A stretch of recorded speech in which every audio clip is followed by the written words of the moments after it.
तर आपण बघतोय शेड्यूल 2. तर शेड्यूल 2 मध्ये पहिला पॉईंट काय याच्यामधला की ट्रान्सफर जेव्हा केलं जाईल तेव्हा ते ट्रान्सफर गुड्स आहे का सर्व्हिस आहे.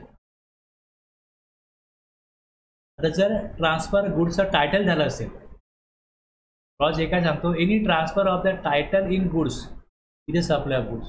Title transfer, smart furniture house sold furniture to Mr. Sanjay.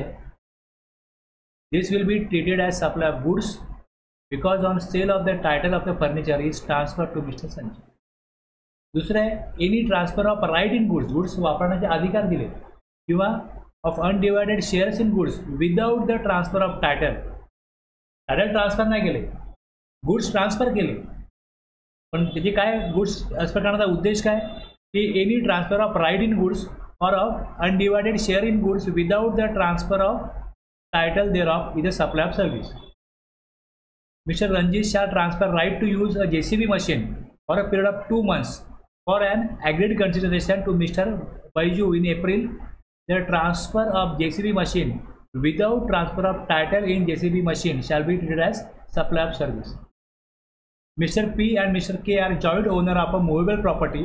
Mr. P sells his share in movable property to Mr. J without the transfer of title.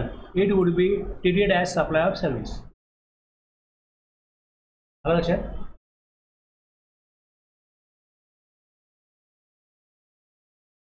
आता मूवेबल प्रॉपर्टी समजा तुम्ही एक machinery घेतली, दोघांनी मिळून एक मशिनरी घेतली, 1 महिना तुम्ही वापरा, 1 महिना हे वापरतो. आता जेव्हा यांचा टर्न आला 1 महिना वापरण्याचा, यांनी मला अधिकार दिले की आता माझा टर्न आहे, माझ्या वतीने तुम्ही वापरा, आणि मला वापरण्यासाठी यांनी जेव्हा दिलं तेव्हा माझ्याकडनं एक 5,000 रुपये घेतले वापरण्याचे चार्जेस म्हणून. तर हा जो सप्लाय आहे हा सप्लाय ऑफ सर्व्हिस आहे. एक जण मी वापरीन, त्यांना 5,000 रुपये दिलेले, त्यानंतर परत तुमचा टर्न येईल तर तुम्ही वापरा. ही मुवेबल प्रॉपर्टी वापरायला मिळते, वापरण्याचा अधिकार त्यांनी दुसऱ्या व्यक्तीला दिला. Transfer of rights in goods, पण ट्रान्सफर टायटल जे आहे हे जो मूळ ओनर आहे त्याकडेच राहतं, वापरण्याचा अधिकार दुसऱ्या व्यक्तीला मिळतो, तेव्हा ती सप्लाय ऑफ सर्व्हिस आहे. Any transfer of title in goods, आता टायटल ट्रान्सफर होणार आहे, ॲग्रीमेंट आहे असं we stipulate that property in goods shall pass at a future date. Goods तुमच्याकडनं मी घेतले पण संपूर्ण अमाऊंट दिली नाही. ॲग्रीमेंट असं आहे की payment of full consideration as agreed. Title transfer कधी होईल, भविष्यामध्ये होईल. Smart furniture house supplied furniture to mister Ramdas in an agreement of receive payment in 9 installment. This amount supply of goods because title of the furniture will pass on to mister Ramdas in future on completing the payment of 9 installment.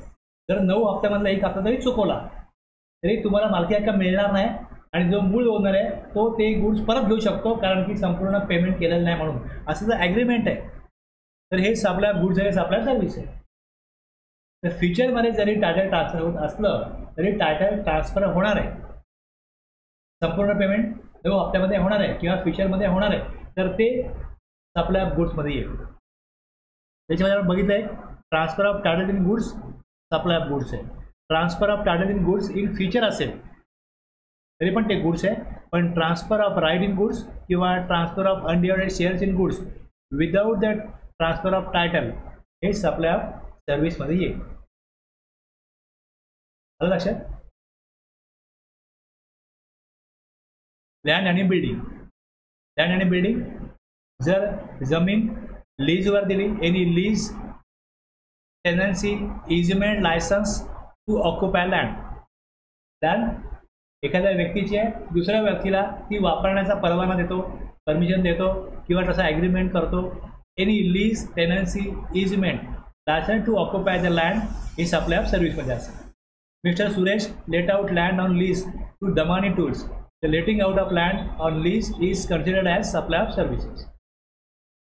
तर building आहे, any lease or letting out of building including commercial, industrial, residential complex for business or commerce, either wholly or partly, is a supply of service. जागा वापरायला दिली, shop वापरायला दिलं, तर शॉपचा वापर हा कमर्शियल आहे.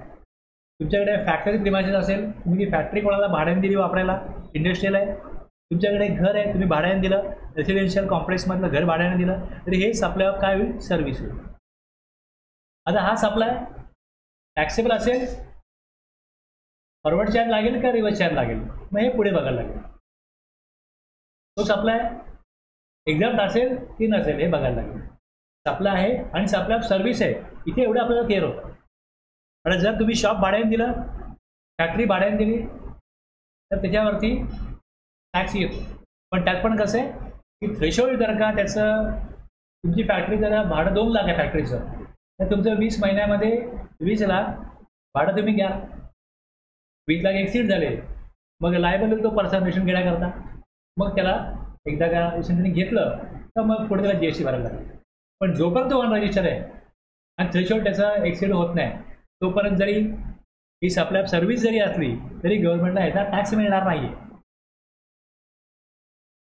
आता घर आहे तुमच्याकडे, तुम्ही घर भाड्याने दिलं किंवा बंगलो आहे तो भाड्याने दिला, त्याचं भाडं किती पण असो, 2 लाख 3 लाख किती पण असो, रेसिडेन्शियल जागा आहे आणि ती भाड्याने दिली आहे, राहण्याकरता दिलेली आहे, रेसिडेंट पर्पज. एक्झामच्या नोटिफिकेशनमध्ये रेसिडेन्शियल जागा ही करमुक्त केलेली आहे. किती भाडं थोडंसं ती राहण्याकरता वापरली जाते, टॅक्सेबल नाही होणार, सप्लाय ऑफ सर्व्हिसमध्ये येईल. पण रेसिडेन्शियल असेल तर मग ते भाडं जे आहे ते करमुक्त होतं. कमर्शियल आणि इंडस्ट्रियल असेल तर मग थ्रेशोल्ड लिमिट जर एक्सीड झालं तर मग गव्हर्नमेंटला टॅक्स मिळेल. अदरवाईज ते सप्लाय ऑफ सर्व्हिस आहे, ती सर्व्हिस टॅक्सेबल जरी असली तरी जो सप्लायर आहे तो इलिजिबल किंवा त्याला तो लायबल जोपर्यंत होत नाही गिफ्ट नंबर घेण्यासाठी, तोपर्यंत गव्हर्नमेंटला टॅक्स मिळणार नाही.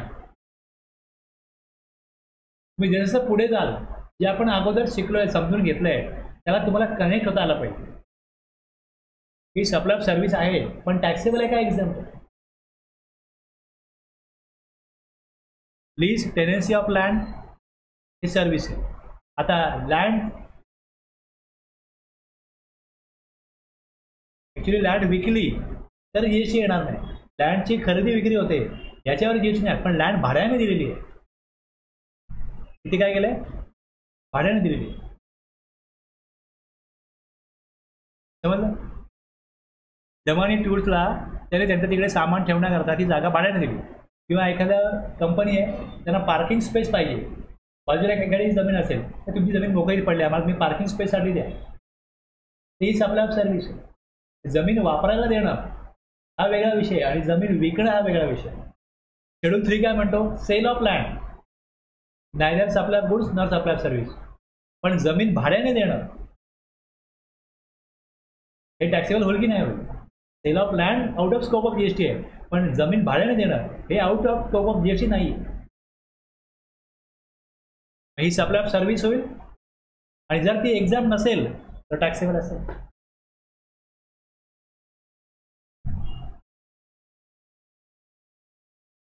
Treatment or process.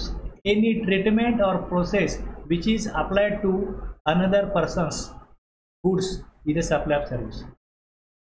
गुड्स तुमचे आहेत, तुम्ही ते गुड्स बनवले, तर तुम्हाला समजा त्या गुड्सवरती काहीतरी जॉबवर करायला लागतं आणि मग ते गुड्स वापरण्याजोगे होतात. तर चाकू आहे, चाकू बनवला, त्याला धार लावण्याची चाकूचा उपयोग काय, बरोबर आहे. बऱ्याच वेळा काय होतं, एखादी कंपनी चाकू बनवते, मग दुसरीकडे पाठवता त्याला तुम्ही मूठ लावून द्या, तिसरीकडे पाठवता त्याला धार लावून द्या. मग हे जे प्रोसेस केलं जातं ते गुड्स बनवतो, मॅन्युफॅक्चर करतो एक व्यक्ती, पण त्याच्यावरती काही प्रोसेस दुसऱ्या कंपनीमध्ये जाऊन ते केलं जातं, तर ते सप्लाय ती ट्रीटमेंट दिली की त्यावर प्रोसेस केलं. एक्झाम्पल बघा, Shah glass house send their glass to Meta tools for heat treatment to produce tempered glass. The heat treatment done by the Meta tool is a supply of service. हे supply of service नाही. Treatment और process applied on another person's goods, गुड्सवर treatment दिली जाते, पण ही supply of service होईल.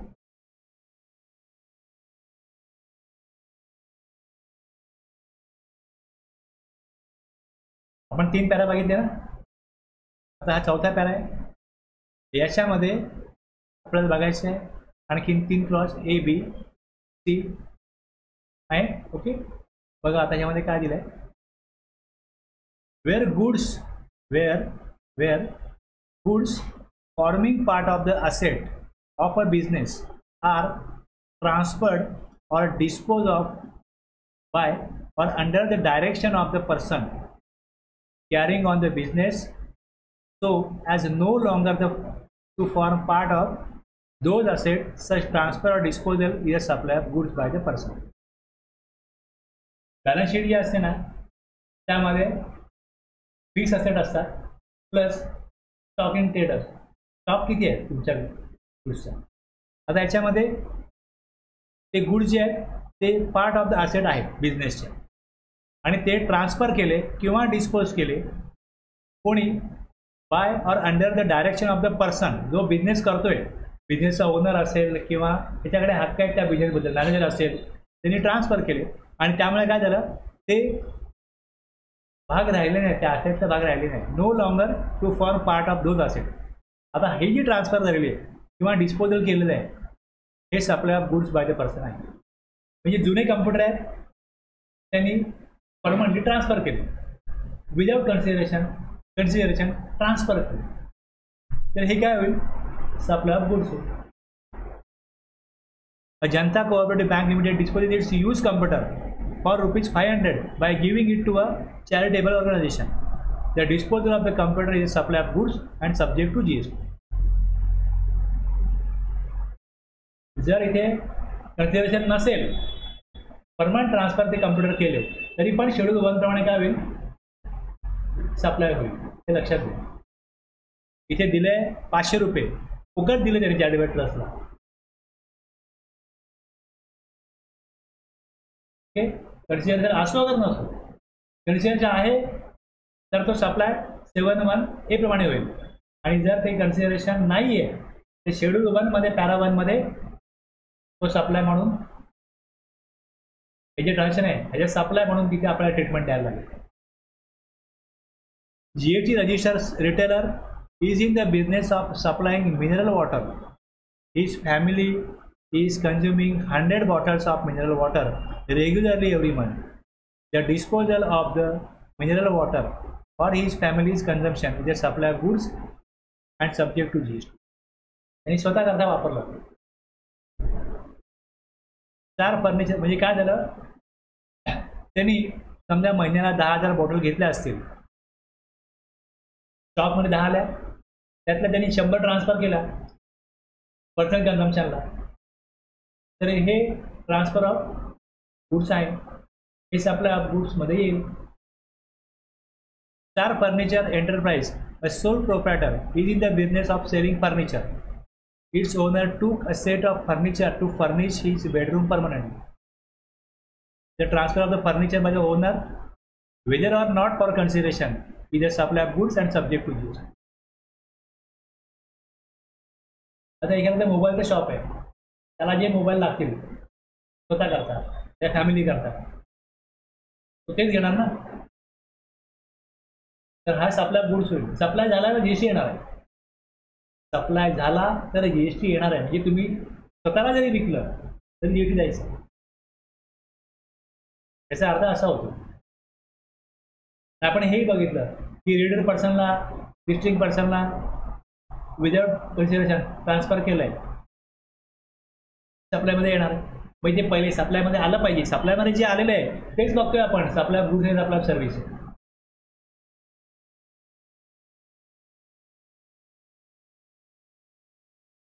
Wear by or under the direction of a person carrying on a business goods held or used for the purpose of the business are put to any private use or are used or made available to any person for use.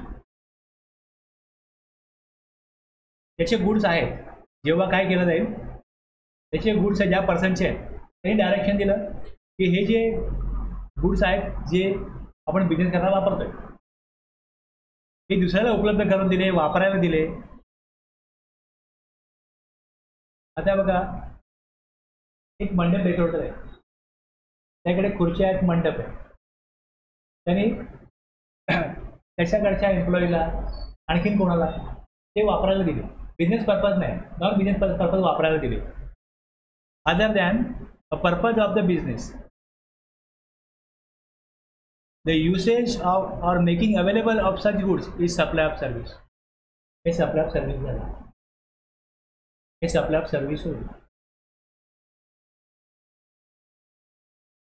Rameshwar Enterprise is a supplier of tent. The company lends a few tent to its manager for his son's wedding. The private usage of the tent by the manager, with or without a consideration, is deemed as a supply of services by the company to him. आता employer आणि employee हे कोण झाले, leader person झाले. आणि leader पर्सनला ते goods वापरायला दिले तर विदाउट कन्सिडरेशन पर ते सप्लायमध्ये येतात, मग ते सप्लाय ऑफ सर्व्हिसमध्ये येतात. कसे लॉ बनवला गेलाय. आता तुम्ही मला सांगा, अशा प्रकारे तो आपल्या माणसाला देईल ते वापरायला, तर जीएसटी भरणार आहे का? गव्हर्नमेंट अपेक्षा करेल की आम्ही दिले लॉमध्ये, तुम्ही भरा. कोण त्याला विचारायला जाईल, कोण त्याच्यावर कारवाई करायला जाईल? लिगली ती सप्लाय ऑफ सर्व्हिस आहे आणि त्याने जीएसटी द्यायला पाहिजे. हे कायदा जरी बनला तरी याचा काय फारसा उपयोग होईल किंवा यातनं काय निष्पन्न होईल असं काय दिसत नाही.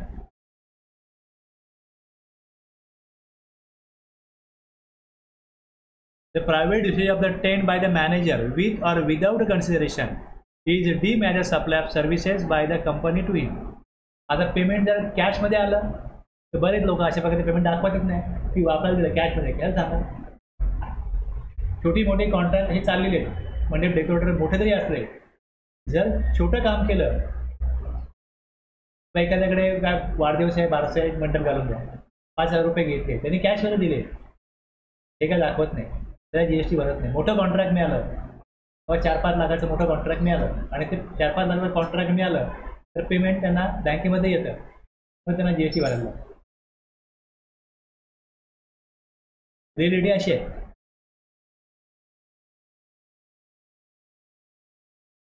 त्याचा मोठा इव्हेंट आहे, त्या मोठ्या इव्हेंटमध्ये पहिली गोष्ट 20 लाखाच्या वर टर्नओव्हर गेला तरच त्याला रक्षण घ्यायचं आहे. असा एखादा समजा मी एक्झाम्पल जे घेतलं याच्यामध्ये की जे असे मंडप डेकोरेटर वगैरे आहेत, त्यांचं कोणाकोणाचा 70-80 लाखाचा बिझनेस वर्षाला होतो, असे बरेच लोक आहेत. ते विषयाने घेतात, पण शक्यतोवर ते सांगतात लोकांना की पेमेंट कॅश नाही करा. जे 70-80 लाखाचा बिझनेस असेल तर त्यांचा शक्यतो ते बघतात की 20 लाखाच्या आताच तो दिसेल, पहिले हे बघतात. आणि 20 लाखाच्या पुढे जात असेल म्हणजे समजा कसं आहे, कोणाकोणाला अशा प्रकारचे काय कामं मिळतात की जिकडे पेमेंट त्यांना कॅश मिळू शकत नाही, अशी कामं ज्यांना मिळतात त्यांना विषय घ्यावंच लागतं. मग तशा कामाकरता विषय घ्यावं लागतं. पण जी इतर कामं आहेत त्यात ते सांगतात की बघा तुम्ही जर पेमेंट आम्हाला ऑन अकाउंट दिलं तर जीएसटी लागेल 18%, कॅश दिलं जीएसटी लागणार नाही. पण लोक त्यांना काय देतात, असं आहे, नाही ना जीएसटी कसं येईल. अशी एक्झाम्पल शेकडो आहेत. त्याला इन्कम टॅक्स पण नाही भरायचं त्या अमाऊंटवरती, जीएसटी पण नाही भरायचं.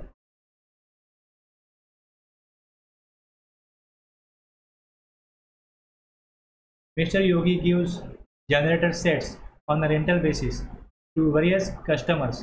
He gives a generator set to his brother-in-law for a period of 1 month in January 2024.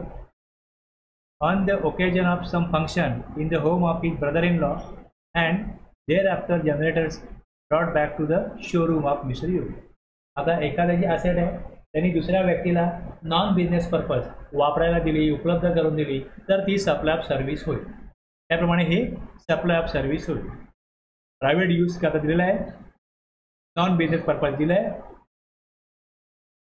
आपण हेच बघतोय ना की जर नॉन बिझनेस पर्पज दिलेला आहे, जर बिझनेस पर्पज दिला आहे तर जीएसटी घ्यायलाच पाहिजे, मग काय प्रॉब्लेम नाही. पण इथे काय दिलं आहे या क्लॉजमध्ये की तुम्ही प्रायव्हेट करत दिलेलं आहे, नॉन बिझनेस पर्पज दिलं आहे, तरी पण ते सप्लाय ऑफ सर्व्हिस होईल. वेअर एनी पर्सन, वेअर जेव्हा एनी पर्सन स्टॉप करतो, ceases to be a taxable person. म्हणजे GST नंबर एखाद्याने घेतलेला आहे आणि त्याला आता रजिस्ट्रेशन घेणं अगोदर लायबल होतं, तो आता लायबल नाही आहे कारण त्या टर्नवर खाली आला, किंवा तो राज्याबाहेर सप्लाय करत होता म्हणून त्यांनी 150 नंबर काढला होता, किंवा त्यांनी स्वइच्छेने व्हॉलंटरी नंबर काढला होता आणि जर तो GST नंबर तो कॅन्सल करतो. Where any person ceases to be a taxable person, any goods forming part of the asset of any business carried on by him shall be deemed to be supplied by him. त्याच्या स्टॉकमध्ये जे goods असतील असं मानलं जाईल की ते goods त्यांनी सप्लाय केलेले आहेत. In the course or furtherance of his business immediately before the ceases to be taxable person. एखादा चालू बिझनेस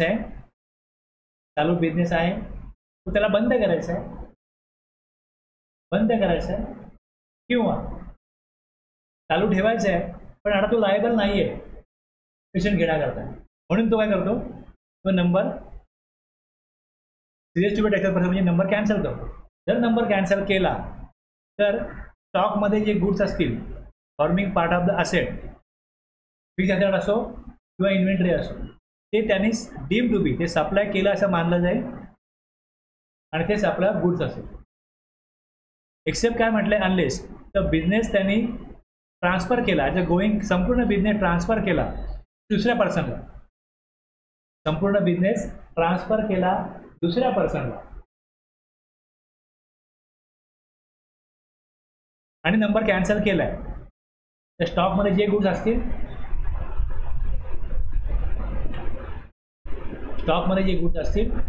ते काय असतील, सप्लाय गुड्स होणार नाही. स्टॉकमध्ये जे गुड्स आहेत ते दिलेच आहेत, त्याचे सगळे कस्टमर, त्याची सगळी कर्ज, त्याचं रेप्युटेशन, हे सगळं त्याने दिलं. समजा माझा एक चालू बिझनेस आहे, हा ज्यावेळेस मी तुम्हाला देतो त्यावेळेस त्याला म्हणतात ट्रान्सफर ऑफ गोईंग कन्सर्न, त्याला म्हणतात गोईंग कन्सर्न. संपूर्ण चालू बिझनेस ट्रान्सफर केला. म्हणजे पार्लेचं एक प्रॉडक्ट होतं, एक फॅक्टरी होती थम्सअपची, ती कोकोलाने टेक ओव्हर केली, काही करोडचा व्यवहार झाला. एक संपूर्ण युनिट, संपूर्ण बिझनेसचा वेगळा भाग त्याने विकला. ती फॅक्टरी, प्रिमायसेस, त्याची लँड, त्याचे सगळे एम्प्लॉईज, त्याच्या सगळ्या जबाबदाऱ्या, त्याचे सगळं मार्केटमधल्या असणाऱ्या orders, purchase order, sale order, सगळ्या कोणाला झाल्या, ज्यांनी टेक ओव्हर केला त्याच्या झाल्या.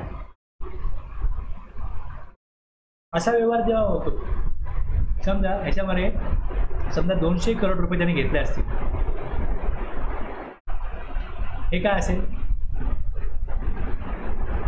ट्रान्सफर ऑफ गोईंग कन्सर्न, हे सप्लाय ऑफ सर्व्हिस.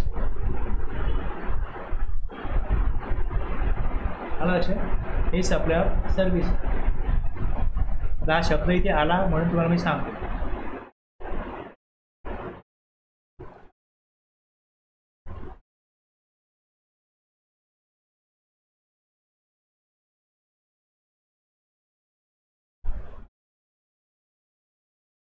नोटिफिकेशन 2017.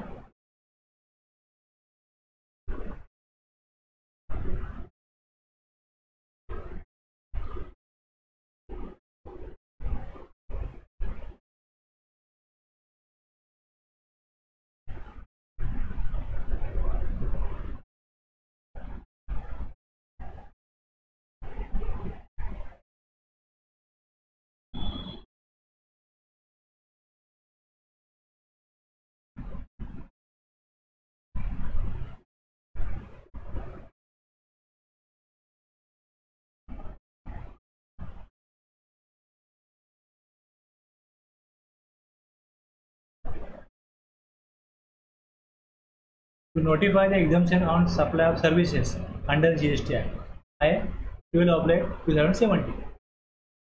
त्याला मी क्लिक करतो. याच्यामध्ये काय दिले बघा, in exercise of the power conferred bye subsection 1 of section 11 मध्ये पॉवर आहे गव्हर्नमेंटकडे, ते काही सर्व्हिसेस एक्झाम करू शकतात. Services by way of transfer of a going concern as a whole or an independent part thereof हे एक्झाम्पल आहे. कळलं? मग गव्हर्नमेंटला तिकडे टॅक्स मिळतो. तिकडे कसं होतं की आता ज्यावेळेस तो बिझनेस पुढे चालू राहणार आहे, ओनर चेंज झाला आहे, तो गुड्स विकेल, टॅक्स देईल गव्हर्नमेंटला. सर्व्हिस प्रोव्हायडर असेल, त्यांनी बिझनेस ट्रान्सफर केला, दुसरा व्यक्ती घेईल, तो देईल टॅक्स. हे लक्षात घ्या. एखादं सलून आहे, ते एका जागी चालत नाही, त्या व्यक्तीने आपला नंबर कॅन्सल केला आणि दुसऱ्या व्यक्तीला बोलला माझं फर्निचर आहे, सगळं आहे, तू घे हा बिझनेस. त्याने घेतला.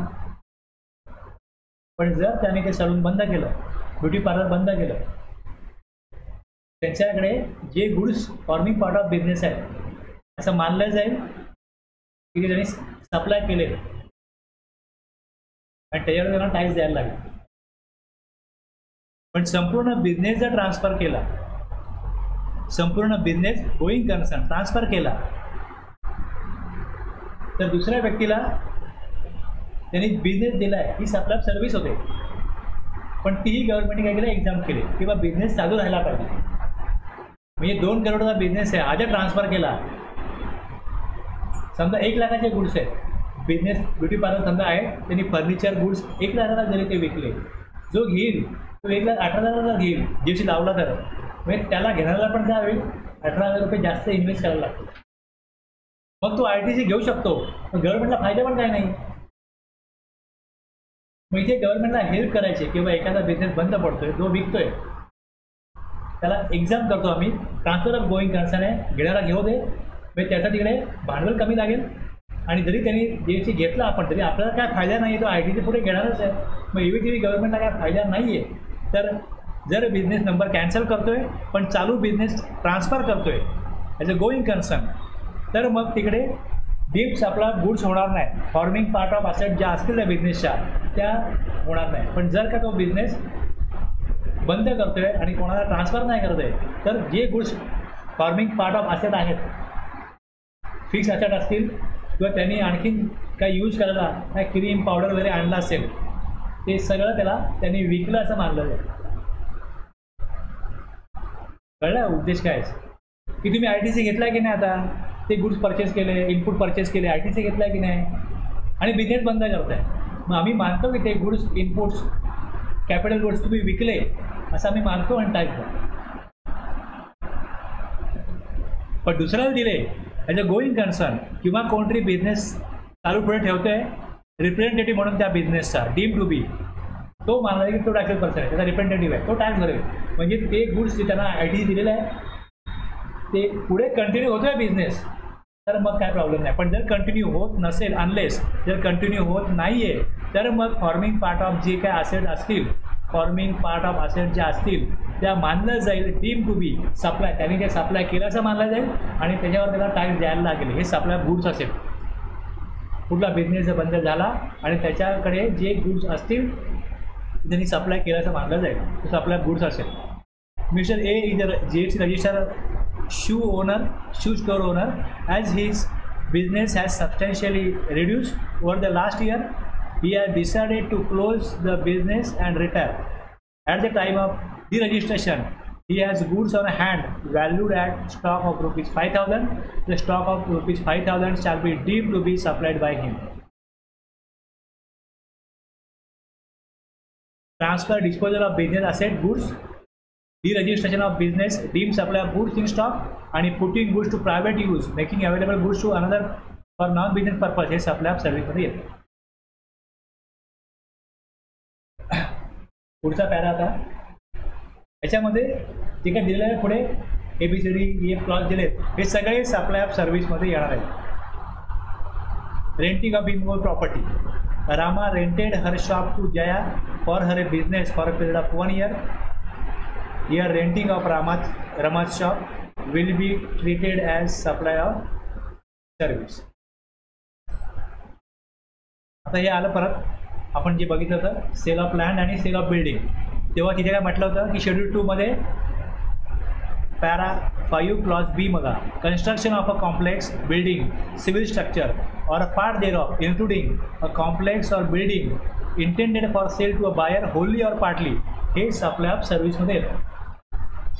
एक्सेप्ट काय म्हटलं परत आपण जे शेड्यूल 3 मध्ये बघितलं, where the entire consideration has been received after issuance of completion certificate where required by the competent authority और after its first occupation whichever is earlier. CC मिळाली, OC मिळाली तर मग सप्लाय ऑफ सर्व्हिस नाही. मग schedule 3 प्रमाणे काय होईल, neither supply of goods nor supply of service होईल.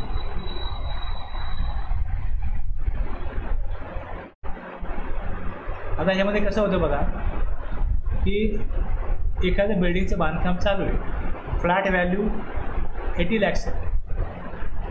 बिफोर कम्प्लिशन 40 लाख, मग दुसरा हप्ता दिला 20 लाख, आफ्टर कम्प्लिशन 20 लाख दिला, तर 80 लाख संपूर्ण टॅक्सेबल होतील.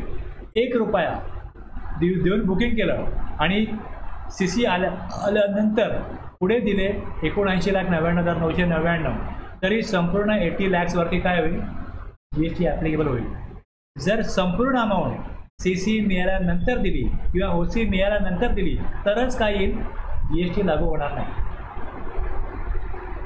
किती अमाऊंट, बुकिंग अगोदर झालं, ॲग्रीमेंट अगोदर झालं आणि पार्ट पेमेंट जर अगोदर झालं 1 रुपया जरी, तरी संपूर्ण अमाऊंट टॅक्सेबल होते.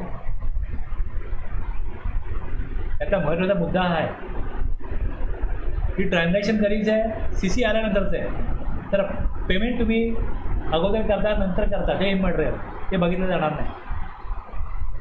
संपूर्ण अमाऊंट टॅक्सेबल होईल. ट्रान्झॅक्शन CC येण्या अगोदरचं आहे, म्हणजे कंटिन्युअस सर्व्हिस तुम्ही घेताय, मग पेमेंट CC आल्यानंतर जरी दिलं तरी संपूर्ण अमाऊंट टॅक्सेबल होते. हेच यात दिलं आहे इकडे खाली की शेड्यूल 3 कधी लागू होईल आणि शेड्यूल 2 मधला पॅरा 5B इफेक्ट कधी येईल आणि शेड्यूल 3चा इफेक्ट कधी.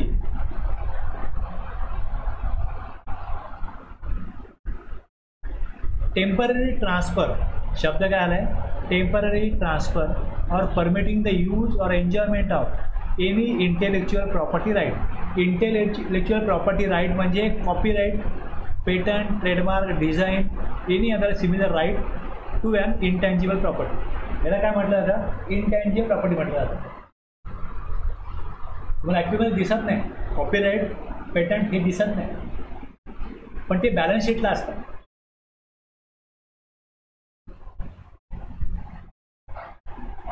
माझ्याकडे कॉपीराईट आहे, मी तुम्हाला वापरायला दिले, तर हे सप्लाय ऑफ सर्व्हिस आहे. तुम्हाला वापरायला दिले, टेम्पररी दिले, शब्द काय टेम्पररी. परमनंट दिले तर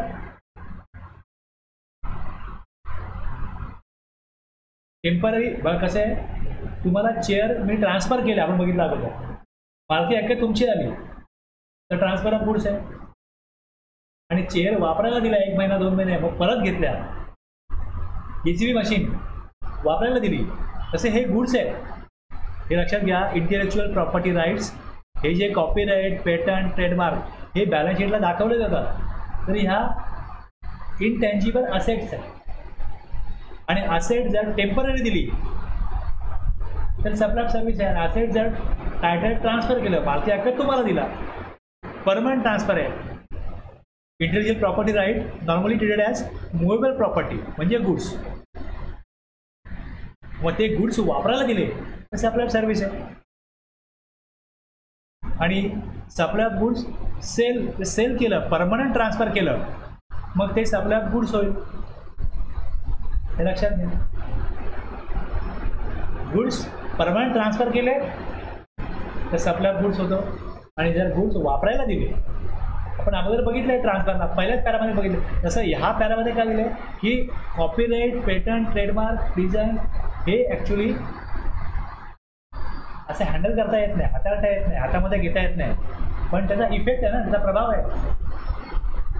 ती कंपनीची काय असते, इनटँजिबल असेट असते आणि त्याला मुवेबल प्रॉपर्टी आणि गुड्स म्हटलं जातं. मग ते वापरायला दिले म्हणजे टेम्पररी ट्रान्सफर आहे. टेम्पररी ट्रान्सफर आहे. परमनंट ट्रान्सफर केले म्हणजे माझ्या ते बॅलन्स शीटमध्ये निघून जातील आणि तुमच्या बॅलन्स शीटला ते दिसतील, तुम्ही ओनर व्हाल त्याचे, मग ट्रान्सफर ऑफ गुड्स होईल. X limited allows the use of its patent process to mister Y limited against consideration of ₹95 crore ही सप्लाय ऑफ सर्व्हिस होईल. टेम्पररी ट्रान्सफर केले तर, परमनंट ट्रान्सफर केले 55,000 घ्या आणि तुम्ही कायमचं वापरा.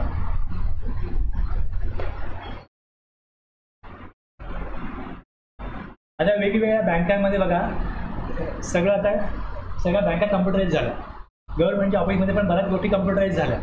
तर ज्या वेळेस development, design, programming, customisation, adaptation, upgradation, enhancement, implementation of information technology software, bank of India page software development, design, maintenance charges to software development company to design, maintain, develop and upgrade and banking software for various activities of bank. हे जे transaction आहे between software development company आणि bank of India हे काय झालं supplier service. आता तुम्ही समजा तुम्हाला एक चेस वगैरे खेळायला आवडतं, ते एक सॉफ्टवेअर आहे चेसचं. तुम्हाला ऑनलाईन पण सॉफ्टवेअर ते विकत मिळतं किंवा तुम्ही कुठे एखाद्या शॉपमध्ये जाऊन असे तिकडे सेरीमध्ये मिळतात, परचेस केलं तर हे रेडीमेड सॉफ्टवेअर असतात ज्यामध्ये HSN कोड दिलेला असतो आणि तशी सॉफ्टवेअर ही अशी बल्कमध्ये बनवली जातात आणि सगळ्यांकरता वापरली जातात. ते सप्लायर गुड्समध्ये येतं. पण सॉफ्टवेअर जेव्हा डिझाईन केलं जातं तेव्हा त्याला सर्व्हिस अकाउंट कोड येतो. यांनी जे सॉफ्टवेअर बनवलं बँक ऑफ इंडियाने आणि त्यात त्यांना वेळोवेळी काय अपग्रेडेशन लागतं, काय बदल करावे लागतात, मग ते सॉफ्टवेअर कंपनी सर्व्हिस देतात. पण काही सॉफ्टवेअर सगळ्यांकरता जी बनवली आहे हे बघा, एक तुम्ही कपडे शिवून घेता आणि दुसऱ्या तुम्हाला कपडे रेडीमेड मिळतात. रेडीमेड सॉफ्टवेअर आहे, prepack, can, shrink wrap software readymade software आहे, सगळ्यांकरता सेम आहे. ते गुड्समध्ये येतं आणि लायसन्स टू सप्लाय जर मी टॅली घेतो आणि मला त्यामधले मी सबस्क्रिप्शन चार्जेस पे करतो, 1 वर्षाला मला ₹4,000 चार्जेस आहे, ही सप्लाय ऑफ सर्व्हिस. पण ज्या वेळेस ते सॉफ्टवेअर बनलेलं आहे ते मी घेतलं आहे तर ते सप्लाय ऑफ गुड्स आहे, प्रीपॅक सॉफ्टवेअर. त्यात काही कस्टमायझेशन नाही, काही डिझाईन नाही केलं, जे बनलं आहे तसं मला वापरायचं. हे तुम्हाला मी एक्स्ट्रा नॉलेज करायला सांगतोय, हे एक्स्ट्रा माहिती करायला सांगतोय. टेलरमेड सॉफ्टवेअर आहे तर ते सप्लाय ऑफ सर्व्हिसमध्ये येईल, बनवून घेतलं म्हणून. पण जे बनवलेलं आहे प्रीपॅक्ट आहे हे सप्लाय ऑफ गुड्स आहे. जे गेम असतात, गेमचे CD वगैरे मिळतात, हे सगळ्यांना सेम आहे.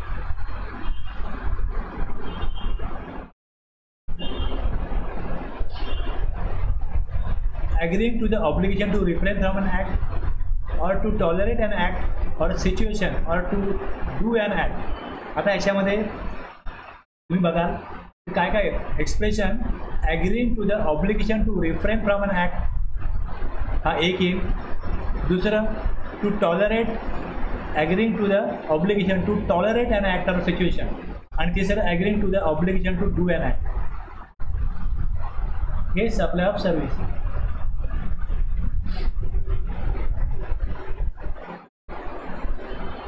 means any act which binds a person of not to do or not doing a particular thing in a particular manner in a given situation.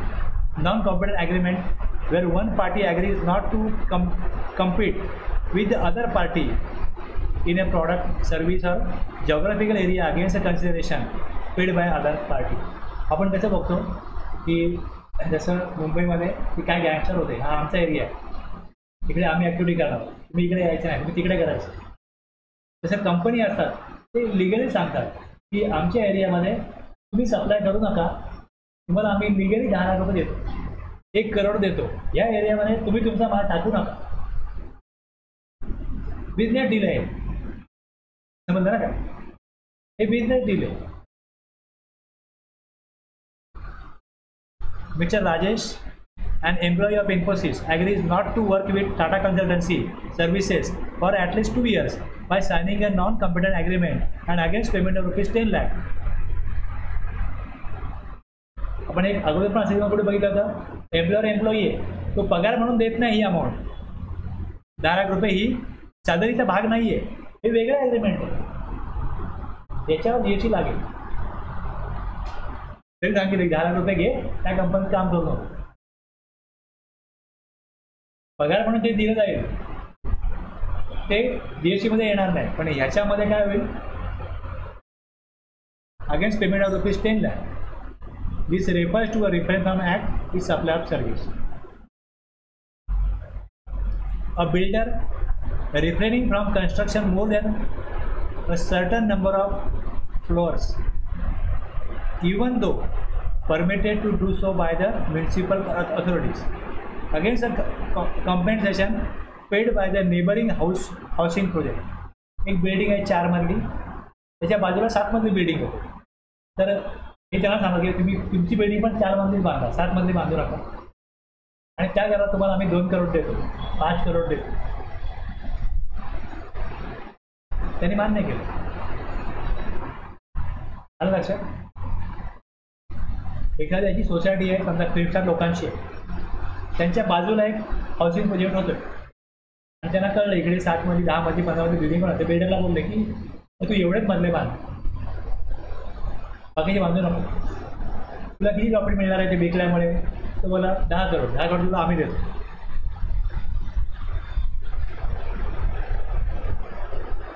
यामध्ये काय होते, any act which binds a person of not to do और not doing a particular thing in a particular manner of given situation, given circumstances.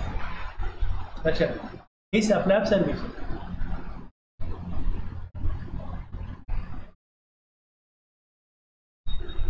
An industrial unit refraining from manufacturing activity during certain hours against an agreed compensation paid by a neighboring school which wants to avoid noise during those hours.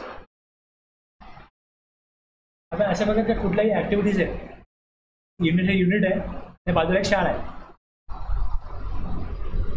तर त्यांनी सांगितलं की certain आवर्समध्ये तुम्हाला आम्ही काय charges देऊ, तुम्ही तुमचं काम नका करा.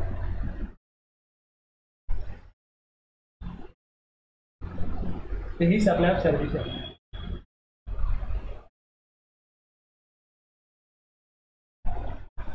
Any act which binds a person of not to do or not doing a particular thing in a particular manner in a given circumstances.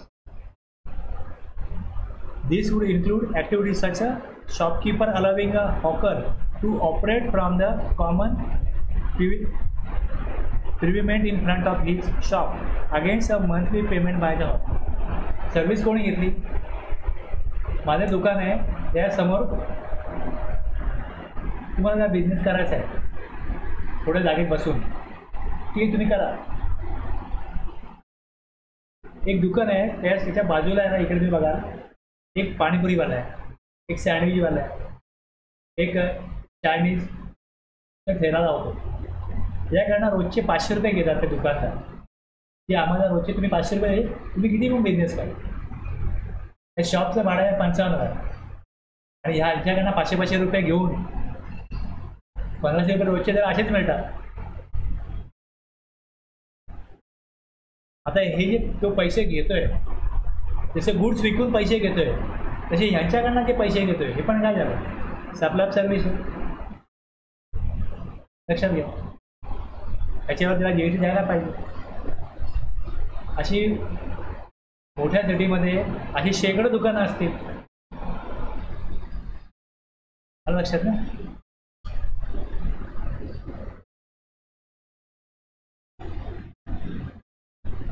मी त्या दुकानदाराला विचारलं मला भाडं किती आहे, म्हणाले 55,000. पण दुकानात सुद्धा एवढं काही दिसत नाही की तुम्ही 55,000 रुपये भाडं भरू शकाल. मला वाटत नाही. तुम्ही यांच्याकडे किती रुपये घेता, तर ते हसायला लागेल. कारण आम्ही यांच्याकडे 500 रुपये घेतो म्हणून आम्हाला परवडतं. बरोबर, त्यांनाही परवडतं, आम्हाला पण परवडतं.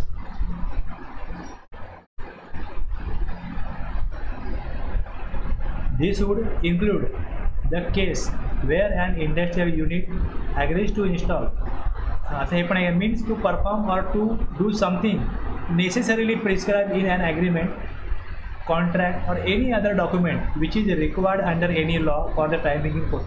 बघा सगळ्यात लक्षात घ्या, एखादी ॲक्टिव्हिटी आहे किंवा एखादा ट्रान्झॅक्शन आहे ज्यामध्ये कन्सिडरेशन घेतलं जातं, ते जर शेड्यूल 3 मध्ये नाही आहे तर नक्की ते सप्लाय आहे. आणि तशी प्रकारची कुठली ॲक्टिव्हिटी जर एक्झाम केलेली नाही आहे तर ती टॅक्सेबल होणार. आणि ह्यातून आपल्याला काय कळतं की हे सप्लाय ऑफ सर्व्हिस आहे. कोणाला तरी बेनिफिट मिळतोय पण त्याला कुठलेही गुड्स मिळत नाही आहेत ना, त्याला काहीतरी बेनिफिट मिळतोय, तर मग त्या प्रकारचे बेनिफिट यात कव्हर केले तर हे सप्लाय ऑफ सर्व्हिसमध्ये येईल. तर काय एक्झाम्पल बघा कसं आहे, मीन्स टू परफॉर्म और to do something necessarily prescribe. आता हे agreeing to do the obligation to do an act. Obligation काय काय करायचं त्याला, एक्झाम्पल बघ काय की this would include the case where an industrial unit agrees to install equipment for a zero emission, म्हणजे उत्सर्जन जे होतं वायूचं वगैरे केमिकलचं काहीतरी बनवत असेल तर वायू बाहेर काय निघतो, discharge at the behest of the RWA. तिकडे एक सोसायटी आहे residential complex operation neighbouring residential complex against consideration की तुम्हाला आम्ही काय चार्जेस पे करतो, तुम्ही काय करा ते इन्स्ट्रुमेंट लावा.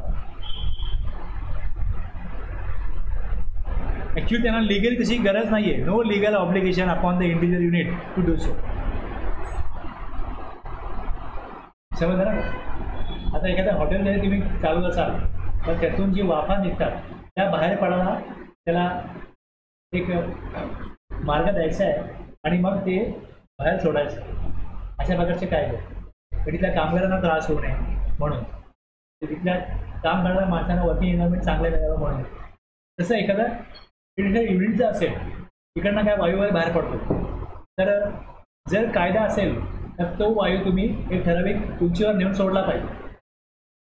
पण त्यांचं तेवढ्या प्रमाणात नसेल, त्याला कायद्याने बंधनकारक नसेल, पण ती सोसायटी काय म्हणते की आम्हाला त्रास होतोय, ऑल्दो तुम्हाला लिगली रिक्वायर्ड नाही आहे, तुम्हाला आम्ही 2 लाख रुपये देतो, तुम्ही ते बसवा आणि ते बाहेर सोडा. To do an agreeing to do the application to do an act. तुम्ही हे करा. मग ह्यांनी 2 लाख रुपये दिले, त्यांनी काय घेतलं, सर्व्हिस घेतली.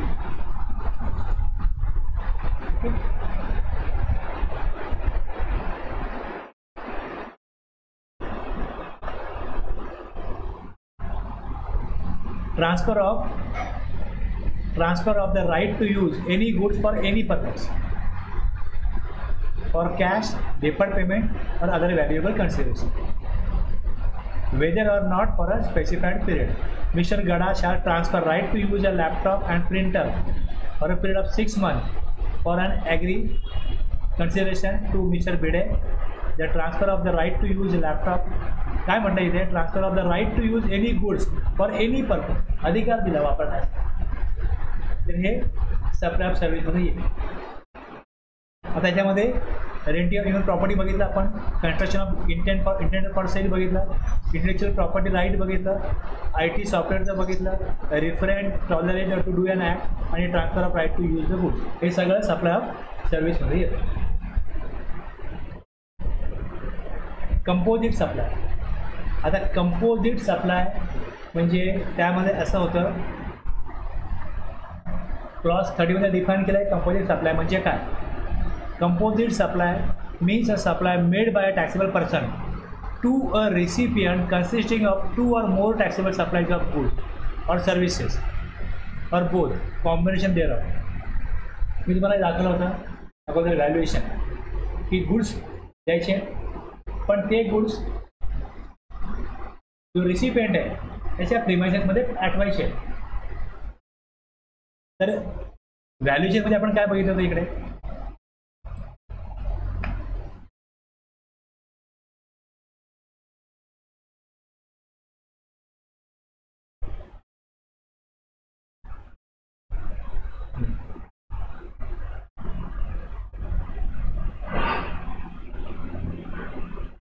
पंधरा एक मध्ये काय होतं, गुड्सची जी व्हॅल्यू आहे, समजा गुड्सची व्हॅल्यू आहे 10,000 रुपये, त्यामध्ये दुसऱ्या कायद्यात दुसऱ्या कुठला टॅक्स लागत असेल तर ती अमाऊंट ॲड करा.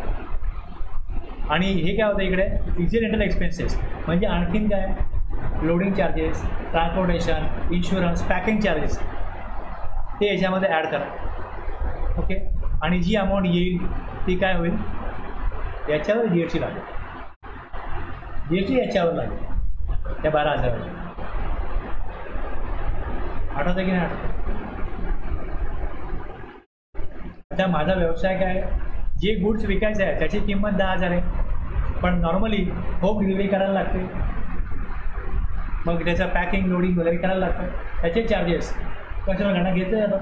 कोण एखादा व्यक्ती स्वतःहून घेऊन जातो, कोण म्हणतो तुम्ही व्यवस्था करा, आम्ही व्यवस्था करू तर आम्ही चार्जेस घेऊ, अदरवाईज तुम्ही घेऊन जा.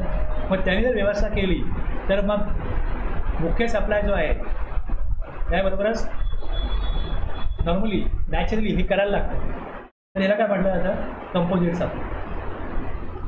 प्रिन्सिपल सप्लाय 10,000 असं आहे, आणि हे जे 2,000मध्ये आणखीन काय गुड सर्व्हिसेस दिल्या, हे काय झालं, सप्लाय आहे, पण आता ह्याला हा जो 10,000चा सप्लाय केला आहे त्याच्यावर जो जीएसटीचा रेट असेल तोच या 2,000वर लागेल.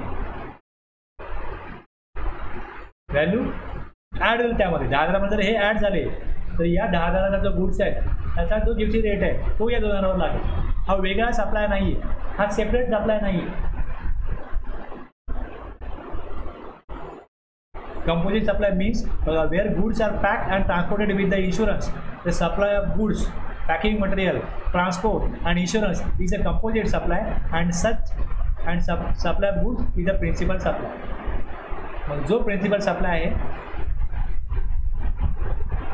तो इथे composite supply define केला आहे, means a supply paid by a taxable person to a recipient consisting of 2 or more taxable supplies of goods or services, or both, any combination thereof, which are naturally bundled and supplied in conjunction with each other in the ordinary course of business, one of which is the principal supply.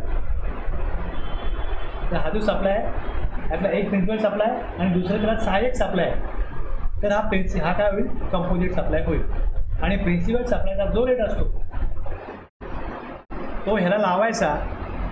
असं जेव्हा मी अगोदर तुम्हाला बोललो होतो, तर हे बघा इथे काय, the following composite supply shall be treated as supply of service. एक आहे वर्क कॉन्ट्रॅक्ट आणि दुसरं आहे restaurant service.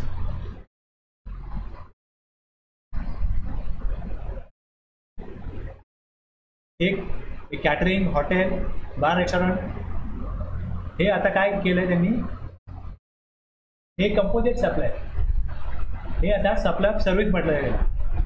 The following composite supply shall be treated as. Composite supply म्हणजे एक मुख्य सप्लाय, तो देत असताना दुसरे सहाय्यक आणखीन गुड सर्व्हिस दिले जातील. तर अशा प्रकारचं कंपोजिट सप्लाय असेल, हे दोन जे असतील तर हे सप्लाय ऑफ सर्व्हिसमध्ये येते. हे दोन सोडून दुसरे असतील तर जो प्रिन्सिपल सप्लाय आहे तो गुड्सचा आहे, तर सप्लाय ऑफ गुड्स.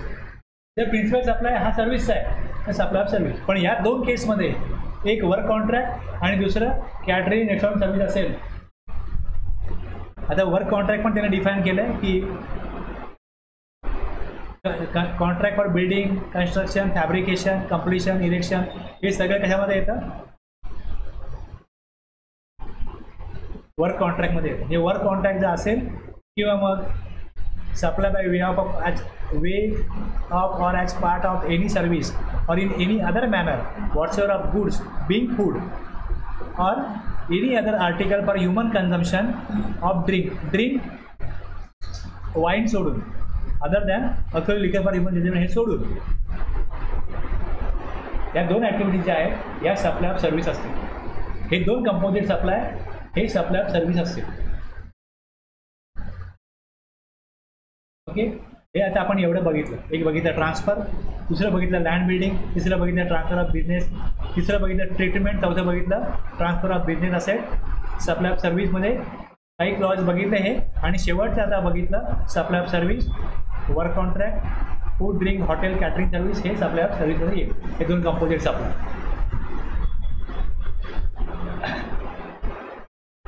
आता ह्याच्यामध्ये 7.3 मध्ये दिलं आहे की याच्यामध्ये गव्हर्नमेंटकडे पॉवर आहे supply of goods and not as a supply of service.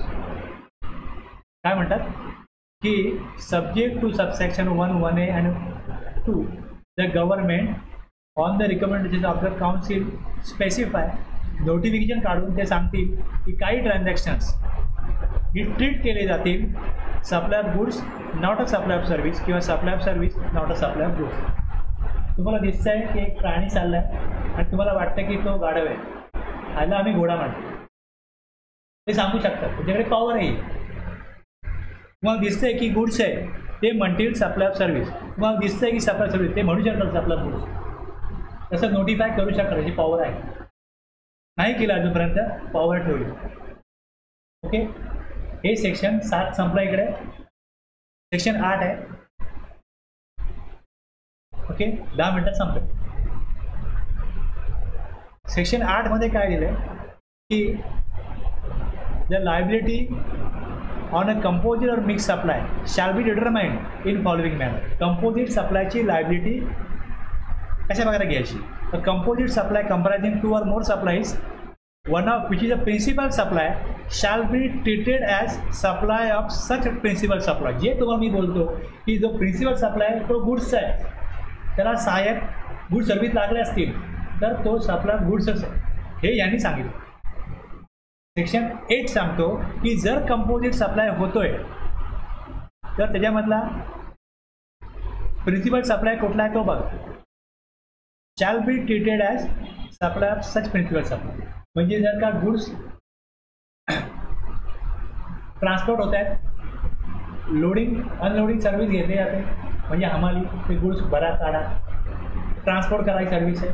Goods packing करायला मटेरियल लागतं, इन्शुरन्स काढला जातो. या ॲडिशनल कंपोजिट एक गुड्स ट्रान्सपोर्ट करायला जे ॲडिशनल सर्व्हिस गुड घेतले तर असं मानलं जाईल की ती सप्लाय गुड्ससाठी सगळं वापरलं आहे. जो प्रिन्सिपल सप्लाय गुड्स आहे तर बाकी सगळे सहाय्यक सप्लाय हे त्याच प्रिन्सिपल गुड्सचे आहेत. मग हे गुड्सचा रेट जर 5% असेल तर बाकी तुम्ही वेगळं घ्याल. तुम्ही ट्रान्सपोर्टरला बोलवाल की हे गुड्स मी विकतोय पण मला बाहेर बोलतोय की ट्रान्सपोर्ट करून द्या, मग ट्रान्सपोर्टर तुम्हाला 5% लावेल. पण तुम्ही जेव्हा 2 लाखाचा सप्लाय करताय आणि तुम्ही 2 लाखावरती इतर गोष्टींसाठी 20,000 रुपये लावताय तर या 2,20,000 तुम्हाला 5% टॅक्स लावायचा आहे, कारण प्रिन्सिपल सप्लाय जो आहे तो 5%चा आहे. जर प्रिन्सिपल सप्लाय हा 28%चा असेल तर हे बाकी तुम्ही 20,000 जे घेताय, तुम्ही ट्रान्सपोर्टर बोलवला, तुम्ही लोडिंग अनलोडिंग करायला सर्व्हिस चार्जेस दिले, तुमचा सप्लायर अनरजिस्टर आहे, तुमच्याकडे चार्जेस येणार नाही. ट्रान्सपोर्ट रजिस्टर आहे, तुमच्याकडून 5% घेईल, 12% घेईल. पण तुम्हाला या 20,000वरती जर 20,000वरती 5% टॅक्स लागतो, तुम्ही 5% घ्याल या 20,000वरती पण, म्हणजे या 2,20,000वरती टॅक्स 5% लागेल का 28% लागेल, हा रेट जो तुमचा प्रिन्सिपल सप्लाय आहे तोच लागेल. तुम्ही सर्व्हिस बाहेरून घ्याल, ट्रान्सपोर्ट इन्शुरन्स त्याच्यावर तुम्ही GST पे कराल, पण तुम्हाला GST किती घ्यायचं आहे? जो प्रिन्सिपल सप्लायचा आहे तोच तुम्हाला घ्यायचा. एकाने बिल बनवलं की गुड्सचे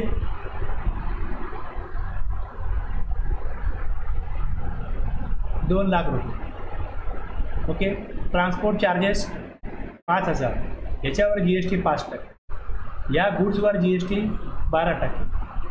इन्शुरन्स काढला त्याचे 500 रुपये खर्च आले, याच्यावरती 18%. मी बोललो हे कसलं बिल आहे? म्हणून ते गुड्स ट्रान्सपोर्ट करत होतो, मग तो बोला ट्रान्सपोर्ट करून दे, मी 5,000 रुपये घेतले. इन्शुरन्स काढला 500 रुपये घेतले, मग इन्शुरन्स एजंटनी माझ्याकडनं 18% GST घेतला, ट्रान्सपोर्टरनी माझ्याकडनं 5% GST घेतला.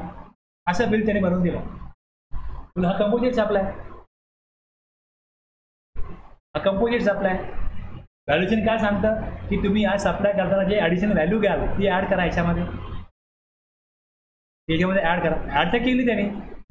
हे 2,05,500 रुपये त्यांनी घेतलेले आहेत, पण याच्यावर GSTचे आकार किती व्हायला पाहिजे?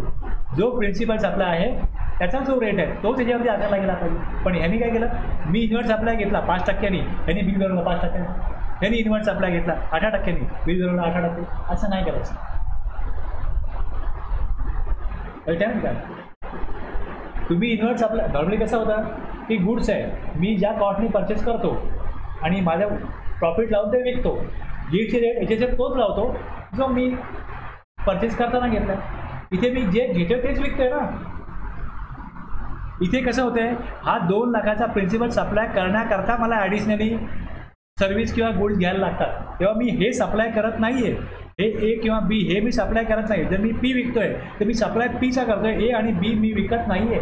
मला ते ह्या P साठी घ्यायला लागत आहेत A आणि B.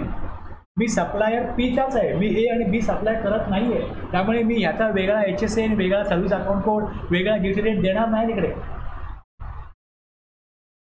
हा कंपोजिट सप्लाय आहे.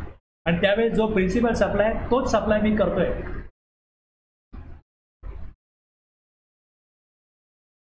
Composite supply comprising 2 or more supplies, one of which is the principal supply, shall be treated. Treat करा असं की सप्लाय सच प्रिन्सिपल सप्लाय तो ट्रीट करायचा.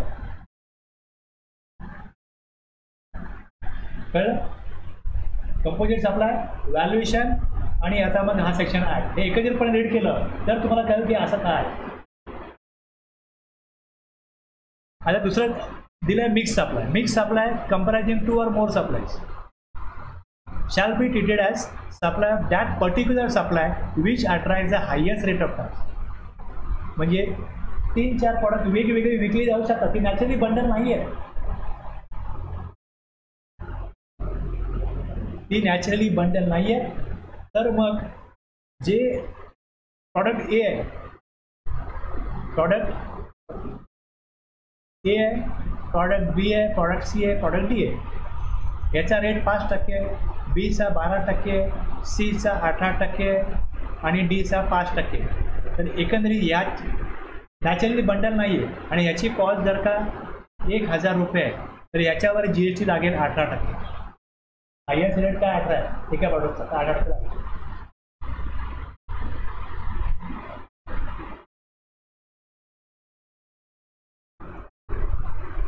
Principal supply means the supply of goods और services. इकडे दिलं आहे असं की हायस्ट रेट लावायचं. Mix supply comprising 2 or more supply shall be treated as supply of that particular supply which attract the highest rate. जर naturally bundle आहे, composite supply आहे, तर जो प्रिन्सिपल सप्लाय म्हणून प्रिन्सिपल सप्लायकडे डिपेंड केलं आहे. Means the supply of goods और services which constitute the predominant element of a composite supply and to which any other supply forming part of the composite supply. Okay, लक्षात घ्या. जर furniture house furniture विकते तर furniture हा principal supply होईल, हा dominant आहे. म्हणजे जर का मी बिल बनवतो की फर्निचरची व्हॅल्यू 1 लाख आहे आणि ट्रान्सपोर्ट चार्जेस 10,000 आहे, त्याचं डॉमिनंट काय आहे? ट्रान्सपोर्ट डॉमिनंट आहे का फर्निचर डॉमिनंट आहे?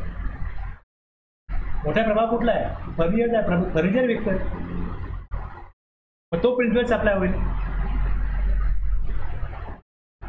थोडी आणखी माहिती यात दिलेली आहे. ओके, आणखी एक्झाम्पल दिलेले आहेत.